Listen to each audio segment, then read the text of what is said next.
আজকে কি রান্না করব? আলু পাতার শাক, শুটকি আর চিংড়ি মাছ দিয়ে। খেতে কিন্তু অনেক মজা লাগবে। যেহেতু পরপর অনেক দিন গরুর মাংস খাওয়ার পরে একটু ঝাল ঝাল শুটকি জাতীয় খাবার খুব ভালো লাগে। তো এখানে আমি একটা বেগুন, খোসাসহ আলু, একটা আলু নিয়েছি, আর এখানে নিয়েছি আলু পাতা শাক। এগুলোকে আমি ধুয়ে নিয়েছি। এখানে নিয়ে নিয়েছি মলা শুটকি আর চিংড়ি মাছ।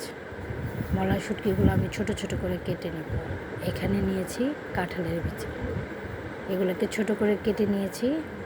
এখন এগুলোকে আমি কড়াইয়ের মধ্যে হালকা করে ভেজে নেব।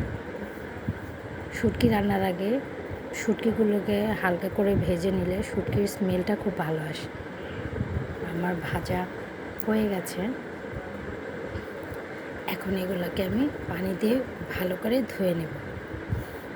ভালো করে ধুতে হবে, যেহেতু শুটকির মধ্যে অনেক ময়লা থাকে। আমি এগুলোকে ভালো করে ধুয়ে নিয়েছি, ধোয়া হয়ে গেছে। এখন কড়াই দিয়ে দিয়েছি অল্প কিছু পানি, তারপর দিয়ে দিব সামান্য পরিমাণ তেল, তারপর এখানে দিয়ে দিচ্ছি থেতো করে রাখা কাঁচামরিচ আর রসুনের কোয়া। এখন দিয়ে দিব আমি এখানে চিংড়ি মাছগুলো, গুঁড়া চিংড়ি দিয়ে দিলাম। এখন শুটকিগুলো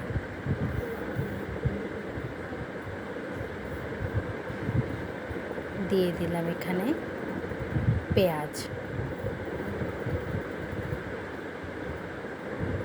এখন এক একে করে সব মশলা দিয়ে দেব।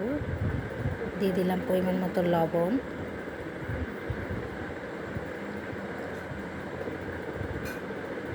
দিয়ে দিলাম হলুদের গুঁড়ো, মরিচের গুঁড়ো, ধনিয়া গুঁড়ো। এখন এগুলোকে ভালো করে আমি কষিয়ে নেব। মশলাগুলো আমার কষে গেছে। এখন এখানে দিয়ে দেব আলু আর কাঁঠালের বিচি, এগুলোকে আমি একটু কষিয়ে নেব। এখন এখানে দিয়ে দিব বেগুন আর আলু পাতা শাকগুলো।